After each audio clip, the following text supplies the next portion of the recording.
Hello friends, तो आज मैं बात करने वाला हूँ हल्क के कैरेक्टर के बारे में, जिसे लेकर काफी अच्छी अपडेट निकल कर आई है। और ये अपडेट है हल्क के फिंगर स्नैप करने के बाद की। एक्चुअल में वो फिंगर स्नैप करने के बाद थैनोस और टोनी स्टार्क की तरह सोल स्टोन की दिखाई गई एक अलग ही दुनिया में गया था या नहीं, जिस दुनिया को फिलहाल तो एमसीयू में अब तक सोल वर्ल्ड के नाम की कंफर्मेशन नहीं दी गई है, इसलिए इसे सोल वर्ल्ड नहीं कहा जा सकता। खैर, तो इस पर काफी सारी थियरीज निकल कर आई थी, जिसमें फैंस का बस यही एक दावा था कि हल्क सोल वर्ल्ड की मदद से सीधे ब्लैक विडो से मिलने गया था। जिसके बाद उन दोनों के बीच एक अच्छी खासी कन्वर्जेशन हुई, जिस कन्वर्जेशन में नताशा यानी ब्लैक विडो ने हल्क से साफ साफ ये कह दिया कि वो फिर से वापस आना नहीं चाहती। और उसके बाद जाकर जब सभी लोग उस स्टोन की ब्लिप से वापस आ गए तो उसमें ब्लैक विडो नहीं थी। जिसके बाद कैप्टन से जिक्र करते हुए वहाँ पर हल्क ने यही कहा कि उसने काफी कोशिश की थी ब्लैक विडो को भी वापस लाने की, पर ऐसा हो नहीं पाया। तो उस टाइम तो फैंस ने इस थियरी से अपना काम चला लिया, लेकिन अब इसकी कंफर्मेशन आ गई है कि एक्चुअल में हल्क ने उस सोल वर्ल्ड में क्या देखा था। और इसी के साथ साथ मैं हल्क की बाकी दूसरी डिटेल्स की भी बात करने वाला हूँ, जैसे कि फिल्म के डिलीटेड सीन्स और कॉन्सेप्ट पार्ट्स, जिसे काफी टाइम पहले रिलीज किया गया था, जिन्हें देखकर हमें ये आइडिया हो जाता है कि स्टोरी बोर्ड में फिल्म की कहानी को किस तरीके से प्रेजेंट करने की कोशिश की गई थी। और यहाँ पर मैं बात अवेंजर्स एंड गेम से लेकर इन्फिनिटी वॉर तक की कर रहा हूँ, वो भी सिर्फ और सिर्फ हल्क के ही कैरेक्टर को लेकर। तो क्या है वो डिटेल, चलिए इस पर कुछ डिस्कशन करते हैं। बट आगे बढ़ने से पहले एक स्पॉइलर वार्निंग तो मिलेगी ही फिल्म से रिलेटेड, बट उसी के साथ साथ एक छोटी सी रिक्वेस्ट। तो अगर आपको मेरा काम और ये मेहनत जरा से भी पसंद आती है तो मेरे इस वीडियो को लाइक करना बिल्कुल भी मत भूलिएगा, ताकि मैं इस टाइप के कंटेंट को कंटिन्यू रख सकूं अपने इस चैनल पर। इसलिए लाइक करना तो बनता है। और अगर आप मेरे चैनल पर नए हैं तो मेरे चैनल को सब्सक्राइब भी कर लीजिए, और लग गया तो उस बेल आइकन को भी क्लिक कर दीजिएगा, जिससे आपको नोटिफिकेशन मिलती रहेगी इस चैनल पर आ रही हर एक नई वीडियोस को लेकर।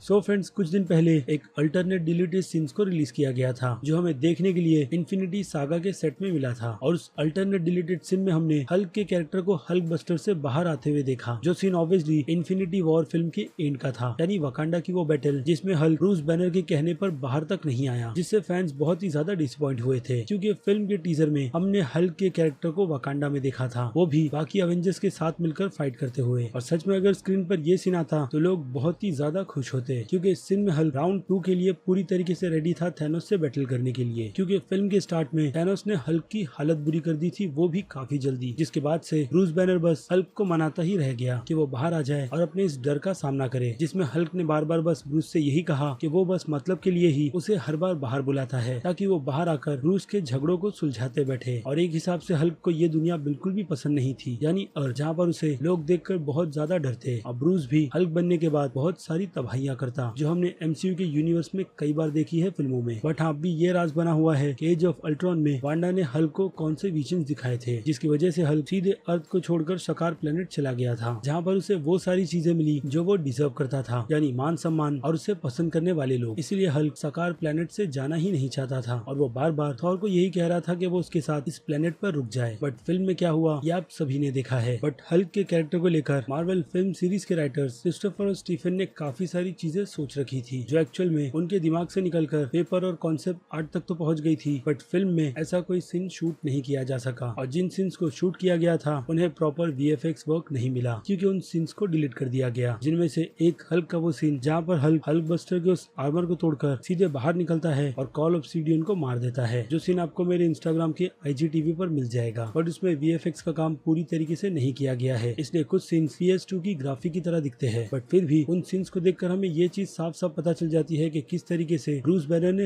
हल्क को कन्विंस कर लिया कि वो दोनों एक साथ मिलकर इन चीजों को सॉर्ट आउट करेंगे, जैसे कि उन दोनों के बीच के झगड़े। और फिर क्या था, हल्क की इसके बाद सीधे मुलाकात ब्लैक विडो और फैल्कन से होती है, जहाँ पर ब्लैक विडो आगे आकर हल्क पर वही सन गेट लो वाला डायलॉग मारती है, ताकि हल्क फिर से ब्रूस बैनर बन जाए। बट वहाँ पर उस सीन में हमें पहली बार देखने मिलता है कि किस तरीके से ब्रूस अब इस सिचुएशन को हैंडल कर सकता है, यानी इन्फिनिटी वॉर फिल्म के एंड में ही ब्रूस के कैरेक्टर में चेंजेस आ जाते हैं, जहाँ पर वो नताशा को ये समझाता है कि उसने हर बार कभी भी ये समझने की कोशिश नहीं की कि हल्क एक्चुअल में चाहता क्या है, लेकिन अब उसे सारी की सारी बातें समझ आ गई है, और ये भी कि वो इसी रूप में दो पर्सनालिटी के साथ काफी आराम से रह सकता है, जिन्हें कंबाइन कर वो प्रोफेसर हल्क बन जाएगा। और फिर उसके बाद हम अगले सीन में देखते हैं कि सभी के सभी अवेंजर्स और हल्क पूरी तरीके से रेडी है थैनोस का सामना करने के लिए, जहाँ पर थैनोस अभी टाइटन प्लेनेट से सभी की हालत बुरी कर आया है। और वहीं पर प्रोफेसर हल्क थैनोस को देखकर ये बात कंफर्म कर देता है कि वही थैनोस है जिसके बाद कैप्टन अमेरिका अपनी टीम को एक साथ होकर थैनोस थैनोस का सामना करने के लिए कहते हैं, यानी वही सीन जो इन्फिनिटी वॉर फिल्म के एंड में चल रहा था। बट उस सिचुएशन में वहाँ पर हल्क भी मौजूद था, यानी थैनोस वर्सेस हल्क की तो बैटल होगी ही, जो बैटल हमने कॉन्सेप्ट आर्ट में देखी, जिसे देखकर ये बात क्लियर तरीके से हमें समझ आ गई कि किस तरीके से हल्क थैनोस पर भारी पड़ेगा और बाकी सभी के सभी अवेंजर्स भी, और फैंस को भी यहाँ पर चेयर अप होने का मौका मिलता। और उसके बाद अगली कॉन्सेप्ट आर्ट में हम देख सकते हैं कि किस तरीके से हल्क बाकी सभी अवेंजर्स के साथ मिलकर उसे रोकने की कोशिश कर रहा है। लेकिन इस कॉन्सेप्ट आर्ट से हमें ये बात भी समझ आती है कि ये सिचुएशन तब होगी जब थैनोस सभी के सभी अवेंजर्स को मारकर अधमरा कर चुका होगा, जिसके बाद वहाँ पर एंट्री थॉर की होगी, जो स्टॉर्म ब्रेकर सीधे थैनोस के चेस्ट में स्टैब कर देगा। बट फिर भी वहाँ पर थैनोस इतना ज्यादा पावरफुल तो होगा कि वो अपने हाथ से फिंगर स्नैप कर सके, जिस फिंगर स्नैप को उसने काफी आसानी से इन्फिनिटी वॉर फिल्म में कर दिया, थॉर को ये कहते हुए कि उसे उसके सीने पर नहीं बल्कि सर पर मारना चाहिए था, जो बात थॉर को हमेशा याद रही। बट कॉन्सेप्ट आर्ट के उस सीन में हम देख सकते हैं कि किस तरीके से बाकी सभी के सभी अवेंजर्स मिलकर थैनोस को फिंगर स्नैप करने से रोक रहे हैं, और शायद थॉर उस सीन में स्टॉर्म ब्रेकर निकालकर थैनोस को एक बार फिर से स्टैब करने के लिए रेडी हो रहा है, जिसमें हमें हल्क भी काफी अच्छी तरीके से नजर आ रहा है, जहाँ पर हल्क ने पोजीशन ले रखी है एक ड्रैग्स की तरह। बट अनफॉर्चुनेटली इस सीन को भी उस फिल्म में ऐड नहीं किया गया, और टाइटन की उस बैटल के सीन में हमने देखा कि इस पूरे के पूरे सीन को उठाकर टोनी स्टार्क और उनकी टीम को दे दिया गया, जहाँ पर वो सभी भी ऐसी ही सिचुएशन में फंसे हुए थे, और स्टार लॉर्ड की गलती से थैनोस वहाँ से काफी आसानी से निकल गया। तो ये डिटेल्स हो गई अवेंजर्स इन्फिनिटी वॉर फिल्म की कॉन्सेप्ट आर्ट और अल्टरनेट डिलीटेड सीन से रिलेटेड, जिस पर अगर मैं पहले वीडियो बना देता तो मुझे अभी कंफर्मेशन के हिसाब से अपनी उस वीडियो को फिर से करेक्ट करना पड़ता फिल्म की बाकी दूसरी कॉन्सेप्ट आर्ट्स को कंपेयर कर, क्योंकि पहले हल्क की इस कॉन्सेप्ट आर्ट को मैं हल्क के उसी कन्वर्जेशन के साथ ऐड करने वाला था, जिसमें ब्रूस बैनर हल्क को समझा रहा है कि वो दोनों एक ही है, बल्कि असली अवेंजर्स ब्रूस नहीं हल्क है। बट ऐसा कुछ नहीं, क्योंकि ये सीन एक्चुअल में इन्फिनिटी वॉर का नहीं बल्कि अवेंजर्स एंड गेम का है। जी हाँ, आपने बिल्कुल ठीक सुना, और ये कंफर्मेशन जैसी कि मैंने आपको बताया और किसी ने नहीं बल्कि खुद इन्फिनिटी वॉर और एंड गेम फिल्म के राइटर क्रिस्टोफर और स्टीफन ने की है, जहाँ पर उनके अकॉर्डिंग उन्होंने एक सवाल का जवाब देते हुए ये बताया कि उन्होंने हल्क और ब्रूस बैनर से रिलेटेड काफी सारे अच्छे सीन्स को लिखे थे, जिन्हें फिल्म के कैमरा शूट नहीं कर पाए, यानी उनकी सोच हल्क के कैरेक्टर को लेकर काफी ज्यादा डिफरेंट थी। और यही जिक्र क्रिस्टोफर और स्टीफन ने सोल स्टोन का भी किया, जहाँ पर टोनी स्टार्क के बनाए गए गॉन्टलेट को पहनने के बाद जब प्रोफेसर हल्क ने फिंगर स्नैप किया था तो उसे भी सोल स्टोन ने एक विजन दिखाया था, जो विजन ब्लैक विडो का नहीं बल्कि हल्क का था। जी हाँ, और ये कॉन्सेप्ट आर्ट हमें यही बता रही है कि किस तरीके से ब्रूस बैनर हल्क का सामना करता, जहाँ पर पहले तो उसे काफी ज्यादा दिक्कत होती हल्क का सामना करने में, क्योंकि हल्क उसकी बात नहीं सुनता उस विजन में। जिसके बाद जैसे जैसे ब्रूस हल्क को अपनी बातों से कन्विंस करता हुआ चला जाता, जैसा कन्वर्जेशन हमने उसी अल्टरनेट डिलीटेड सीन में देखा, वैसा ही कुछ इस कॉन्सेप्ट आर्ट को देखकर हमें समझ आ रहा है कि इस सिचुएशन में किस तरीके से ब्रूस हल्क को समझाएगा, जिसके बाद हल्क उसका सामना करने की वजह उससे छुपने लगेगा और ब्रूस उसे ढूंढेगा और बार बार उसे कन्विंस करने की कोशिश करेगा। यानी यहाँ पर हमें एक और क्लू मिलता है कि अवेंजर्स एंड गेम फिल्म में ब्रूस बैनर और हल्क के बीच की सिचुएशन एंड तक ठीक नहीं हुई थी, जिसका मतलब साफ है कि हल्क के कैरेक्टर को लेकर यहाँ पर काफी कुछ सोचा गया था कि किस तरीके से हल्क के कैरेक्टर को एमसीयू के यूनिवर्स में काफी ज्यादा डेवलप किया जाएगा। बट वो डेवलपमेंट हमने अवेंजर्स एंड गेम फिल्म में बहुत ही बुरी तरीके से देखी, जहाँ पर फिल्म में हमें 5 साल का गैप दिखाया गया, जिस गैप में ही ब्रूस ने अपने आप को समझा लिया,